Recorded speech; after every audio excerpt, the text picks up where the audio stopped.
2 Samuel chapter 1 verse 1. Now it came to pass after the death of Saul, when David was returned from the slaughter of the Amalekites, and David had abode 2 days in Ziklag. It came even to pass on the third day that, behold, a man came out of the camp from Saul with his clothes rent and earth upon his head. And so it was, when he came to David, that he fell to the earth and did obeisance. And David said unto him, From whence comest thou? And he said unto him, Out of the camp of Israel am I escaped. And David said unto him, How went the matter? I pray thee tell me. And he answered, That the people are fled from the battle, and many of the people also are fallen and dead. And Saul and Jonathan his son are dead also. And David said unto the young man that told him, How knowest thou that Saul and Jonathan his son be dead? And the young man that told him said, As I happened by chance upon Mount Gilboa, behold, Saul leaned upon his spear, and lo, the chariots and horsemen followed hard after him. And when he looked behind him, he saw me, and called unto me, and I answered, Here am I. And he said unto me, Who art thou? And I answered him, I am an Amalekite. He said unto me again, Stand, I pray thee, upon me and slay me, for anguish is come upon me, because my life is yet hold in me. So I stood upon him and slew him, because I was sure that he could not live after that he was fallen. And I took the crown that was upon his head and the bracelet that was on his arm, and have brought them hither unto my Lord.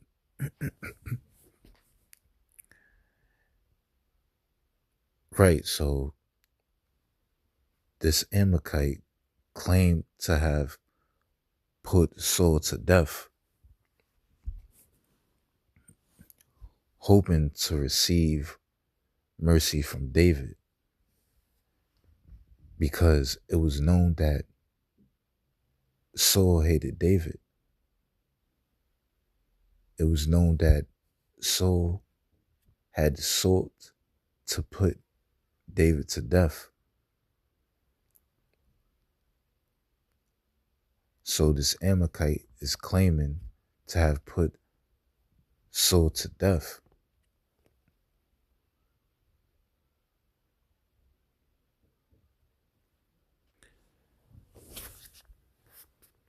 First Samuel 31 and 1. Now the Philistines fought against Israel, and the men of Israel fled from before the Philistines, and fell down slain in Mount Gilboa. And the Philistines followed hard upon Saul and upon his sons. And the Philistines slew Jonathan and Abinadab and Malchishua, Saul's sons. And the battle went sore against Saul, and the archers hit him, and he was sore wounded of the archers. Then said Saul unto his armor-bearer, Draw thy sword, and thrust me through therewith, lest these uncircumcised come and thrust me through, and abuse me. But this armor-bearer would not. for he was so afraid. Therefore Saul took a sword and fell upon it. And when his armor bearer saw that Saul was dead, he fell likewise upon his sword and died with him. So Saul died, and his 3 sons, and his armor bearer, and all his men that same day together. Right? So there was a battle between Israel and the Philistines. Saul was hit with archers and commanded his armor bearer to slay him before the Philistines put him to death. But Saul's armor bearer refused to do that. So Saul took his own sword and fell upon it.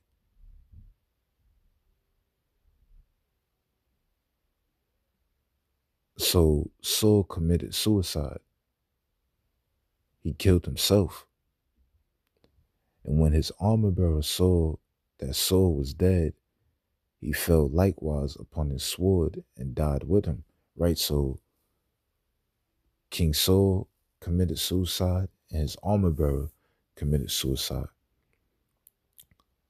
So Saul died, and his cause of death was suicide. His 3 sons, Jonathan, Abinadab, and Malchishua, was dead, and the cause of death was by the Philistines. And his armor bearer, who committed suicide as well, and all his men that same day together. So this Amalekite lied.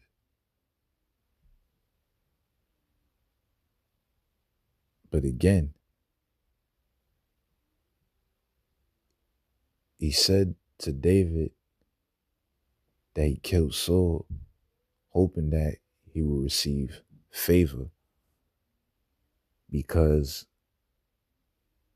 it was known that Saul hated David and sought to kill him. 2 Samuel 1 and 11. Then David took hold on his clothes and rent them, and likewise all the men that were with him. And they mourned and wept and fasted unto even for Saul and for Jonathan, his son, and for the people of the Lord, and for the house of Israel, because they were fallen by the sword. And David said unto the young man that told him, Whence art thou? And he answered, I am the son of a stranger, an Amalekite.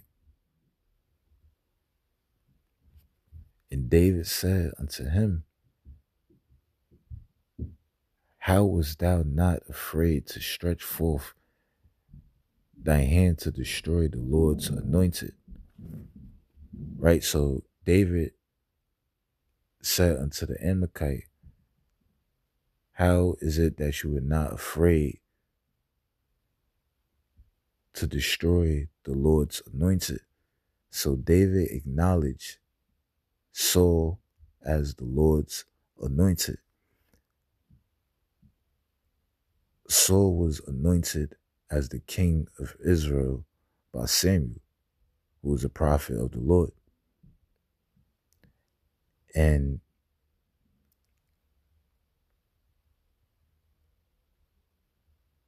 in 1 Samuel, the 15th chapter, let's get that real quick.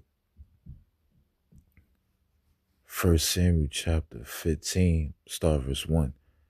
Samuel also said unto Saul, The Lord sent me to anoint thee to be king over his people, over Israel. Right? So the Lord has sent Samuel to anoint Saul to be king over the children of Israel. Now therefore hearken thou unto the voice of the words of the Lord. Thus saith the Lord of hosts, I remember that which Amalek did to Israel, how he laid wait for him in the way when he came up from Egypt. Now go and smite Amalek and utterly destroy all that they have, and spare them not, but slay both man and woman, infant and suckling, ox and sheep, camel and ass. And Saul gathered the people together and numbered them in Salem, 200,000 footmen and 10,000 men of Judah.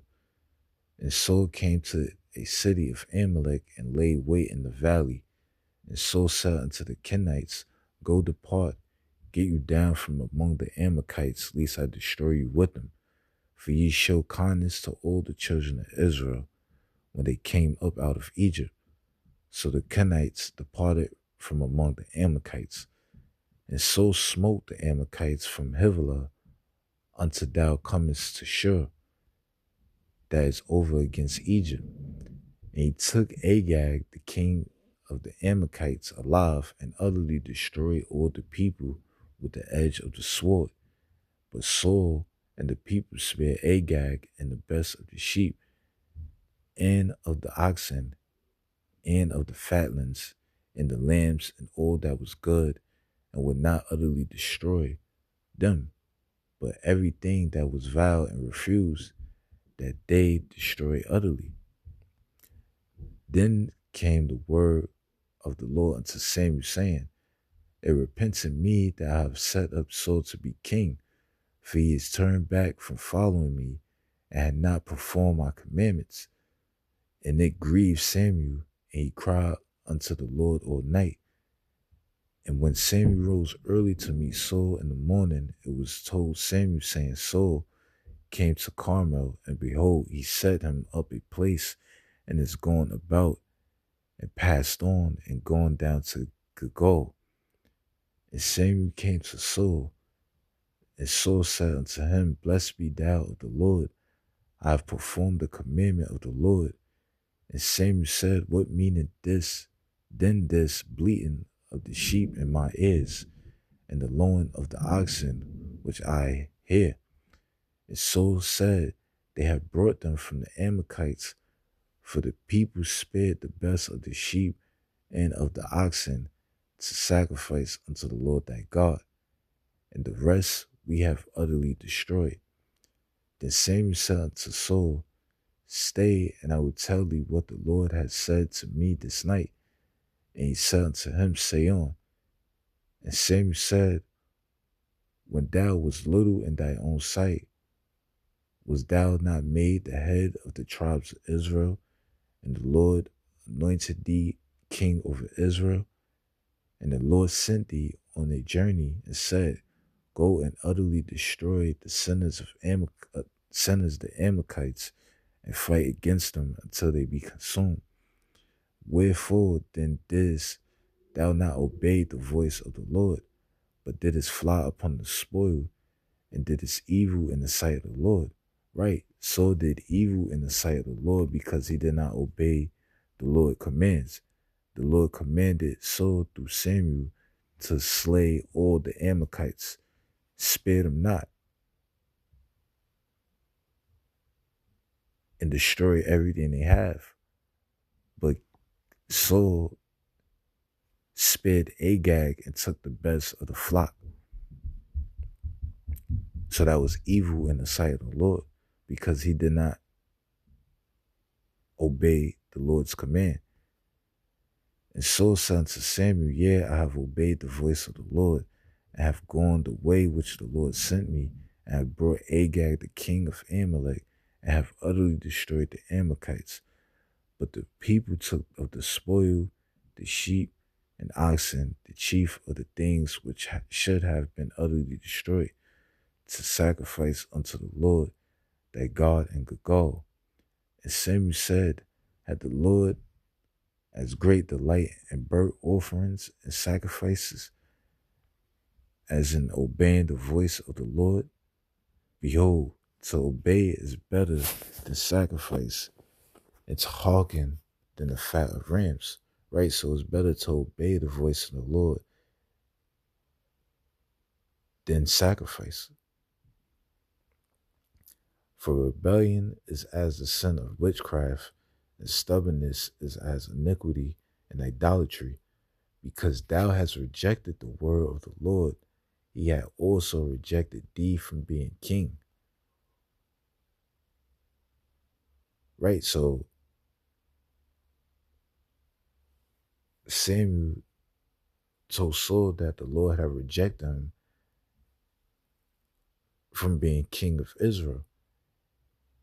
And in First Samuel 31, Saul's death led to David becoming king over Israel because he disobeyed the Lord. He did not slay all the Amalekites and destroy all their possessions. He spared Agag and took the best of the flock. 2 Samuel 1 and 14. And David said unto him, how wast thou not afraid to stretch forth thy hand to destroy the Lord's anointed? Right? So again, David acknowledged Saul as the Lord's anointed, even though Saul's death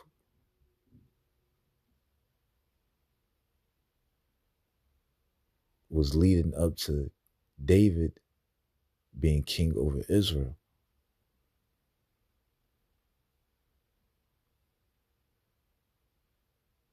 And David called one of the young men and said, go near and fall upon him. And he smote him that he died. And David said unto him, thy blood be upon thy head, for thy mouth had testified against thee, saying, I have slain the Lord's anointed. Right? So David brought justice for what the Amalekite claimed to have done. And not only that, this shows the ongoing war between the children of Israel and Amalek. As it is written, the Lord made an oath that he will have war with Amalek from generation to generation. Why? Because of what the Amalekites have done to us. They attacked us while we were in Rephidim, while we were in a weak state, while we were in anguish of spirit, and they showed no fear of the Most High. So the Lord made an oath that there will be war with Amalek from generation to generation, and that it's commanded that we blot out the remembrance of Amalek for what they have done unto us. And David obeyed that decree from the Heavenly Father.